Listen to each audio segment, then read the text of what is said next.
Hello everyone and welcome to this afternoon's webinar, and thank you so much for your patience. We were just sorting out our audio.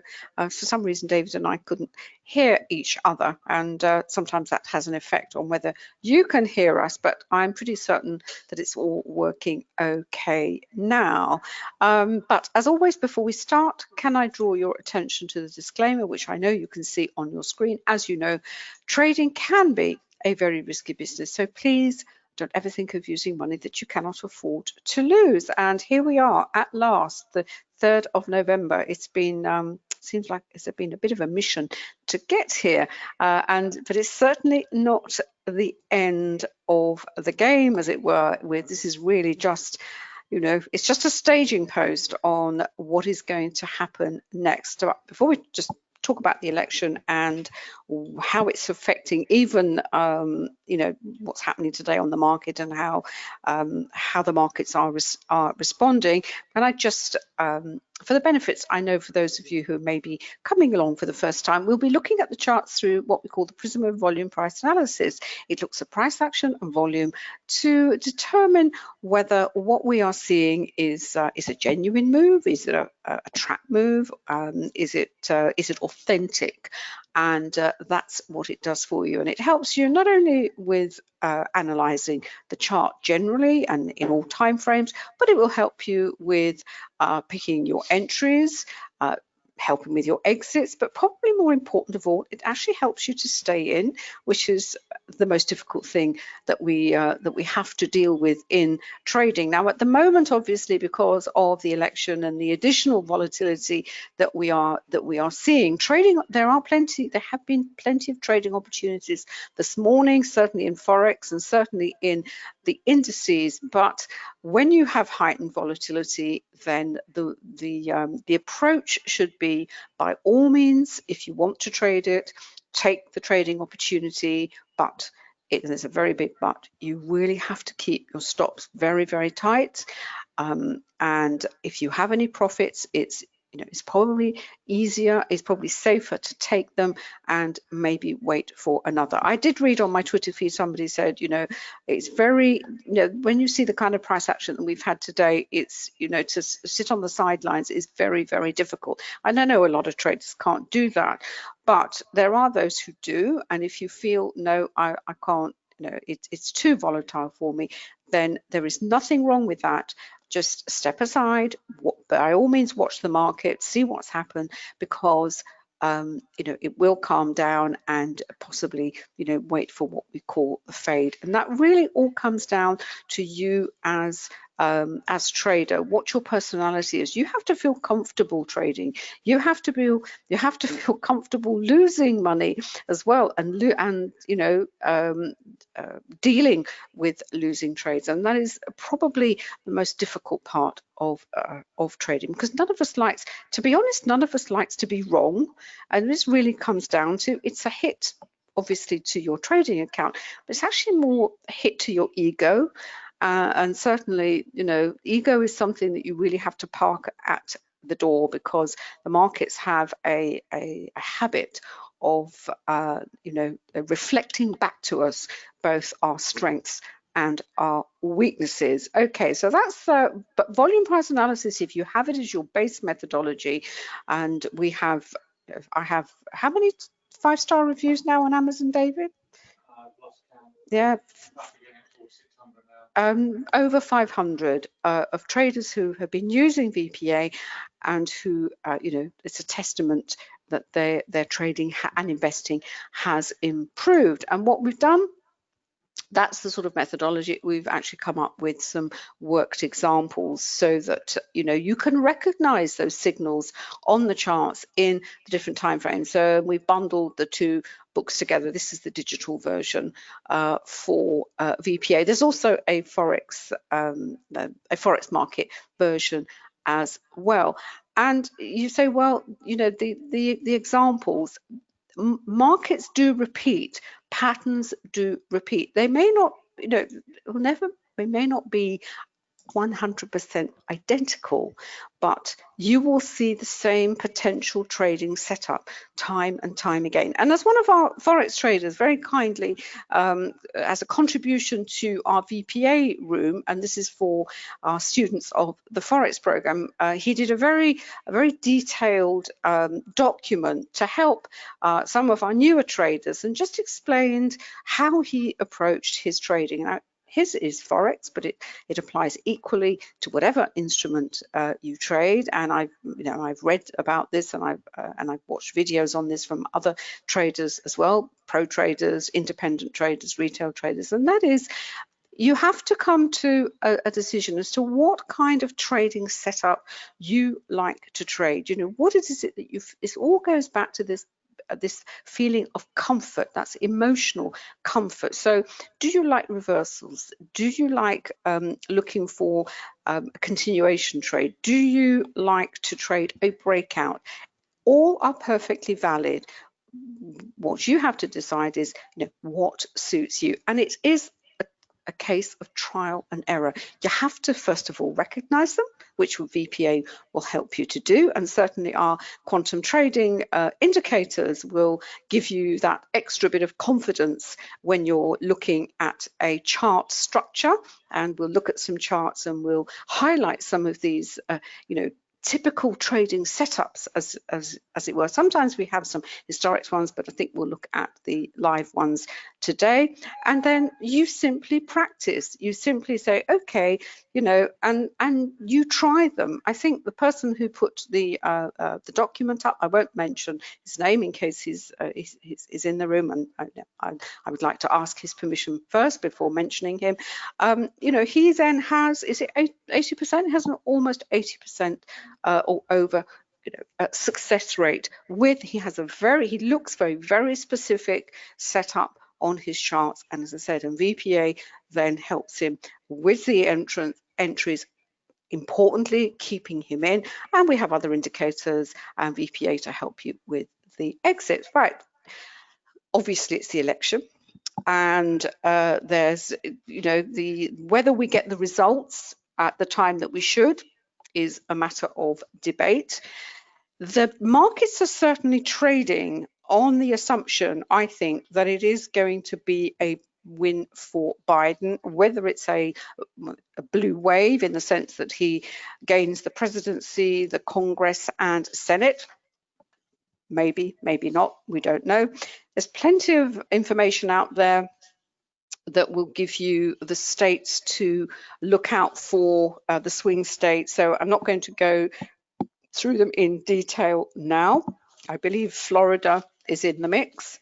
And there's all sorts of permutations that if Trump wins this one, then, you know, it's Biden's not doing so well. But if Biden wins this state, it's you know, it could be good news for him as well. So, but you can take it that with all elections, there's going to be an awful lot of, you know, backwards and forwards. And the thing to bear in mind as well is think back to 2000, and that is when the election, that's the Bush-Gore election, was not established, the victory for George Bush, until the 12th of December. And I believe it had to go to the Supreme Court. So there is a chance that that could happen again, simply, first of all, because it's so close.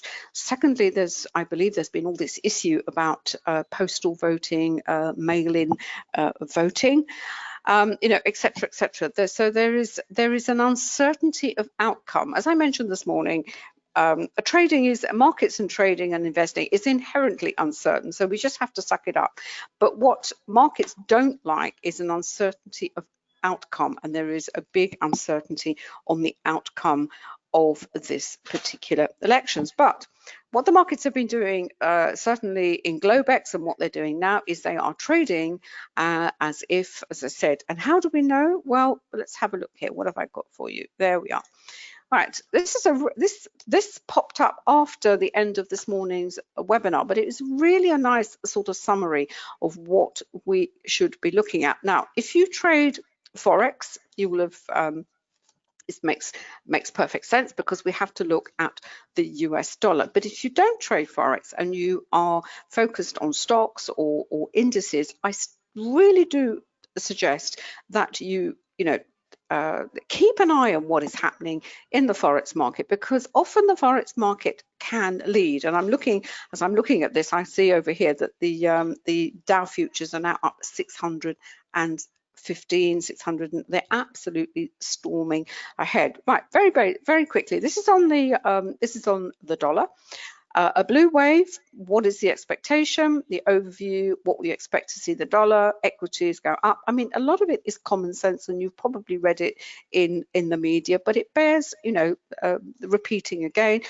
And you've got the other 4 scenarios. There is a 5th, which actually isn't mentioned here, and this is what I would add to, and this is if we have a repeat of 2000. And in that case, I believe equities will not stand up. In fact, in 2000, the S&P dropped 10% during the whole of November, and then in that case, I believe the dollar is more likely to strengthen, because it's safe haven. Because as I said, we deal with uncertainty, markets are inherently uncertain, but this is an uncertainty of outcome. So keep an eye on the US dollar, keep an eye on the VIX, which is a little bit elevated, certainly for what is going on at the moment. I suspect it's a lot of hedging going on there, but certainly, if it starts to really seriously reverse, that is going to spike up quite dramatically. Moving to this is actually the YM. This is on my MT5 chart. This is a platform. This is a Renko. This is where we're at the moment. This is 3 minutes. We've actually had this nice break higher from the VPOC at 27,305. And at the moment, we are in a trend. We are in a trend higher. And when you see this kind of trend higher, you think, oh my goodness, how am I, how do I get into this? And the answer is, without being accused of chasing price, as it were. And on this occasion, what we do is you look for those pullbacks, for those corrections. This is what we now call the primary trend. It's clearly a primary trend higher, but nothing goes up in a straight line forever. There are always corrections and pullbacks, and that is when VPA will help you to determine whether it is simply a pullback or a reversal, and or a reversal. So that's what I was going to say on that one. Let me just go and just want to look at the forex in a little bit more, because there is one other pair.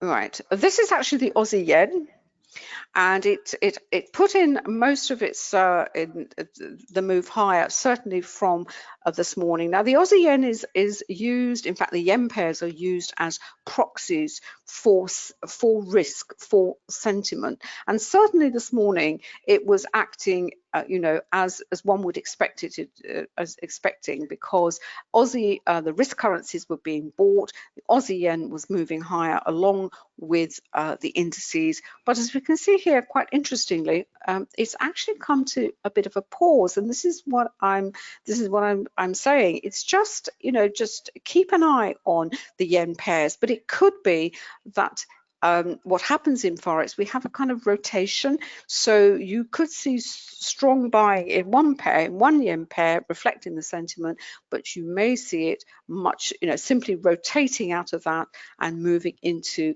another yen pair. I haven't checked that out, but I just wanted to show you the Aussie and the Aussie yen in particular, and also as an example of this this is the primary trend higher.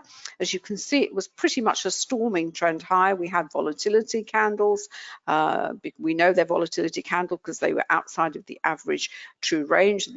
This indicator was triggered with little purple arrows here and there, but it carried on higher, plenty of volume under that. Then we had as I said, this first kind of pullback potential reversal, and this is what we look for all the time. We look for these signals. What is the volume under the candle telling us? And certainly it was you know, it was nothing to write home about. What's more interesting is there was a tail to the bottom of that candle, which tells us that chances are it was going to go higher again. The next candle really was what we call in proportion, didn't really tell very much.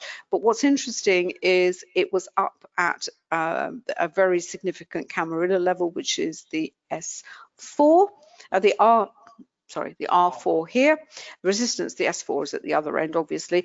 And we tend to find price does have a habit of maybe just pausing at this significant. It's very similar to how you would use a Fibonacci. You know, we all know the Fibonacci levels, and we know when price reaches one of those significant levels, it can, yes, it might reverse, yes, it might go through, but sometimes it just pauses because that's how the market works. When these levels are achieved, it will pause, but it did actually push higher. Volume came in to support it. Then we had another volatility candle with a lot of volume underneath it, but then we had a much more typical reaction to the volatility candle, in as much that it looked like it was going to be a reversal. Now remember, this is 10:30, which is a, you know, very deep liquidity at that time in the morning. You know, we're not in a holiday. I don't know how many billions go through just the London session, but look at the volume under those candles. It looked like it was going to reverse, but it didn't, and the volume would have confirmed that as well. As I said this morning, what also happens with the when a volatility candle is triggered, in other words, that price action is outside the average true range, the high and the low of that candle become significant as well. So we can see here the pullback that looks like a reversal. It didn't really break the low of the candle. It actually hit another important line on the Camarilla, and so the primary trend, which is this trend here, was resumed before we moved into this, and in fact it's been in this congestion phase ever since. But that hasn't stopped the indices storming higher, and I will pass over to David. This is my 10-minute chart of the YM, as we can see here. This is from sort of the Wall Street Open. It's certainly we've had one, we've had two, we've had three volatility candles triggered. As I said, the market is certainly trading on the assumption that there is going to be a big win for Biden and the Democratic Party.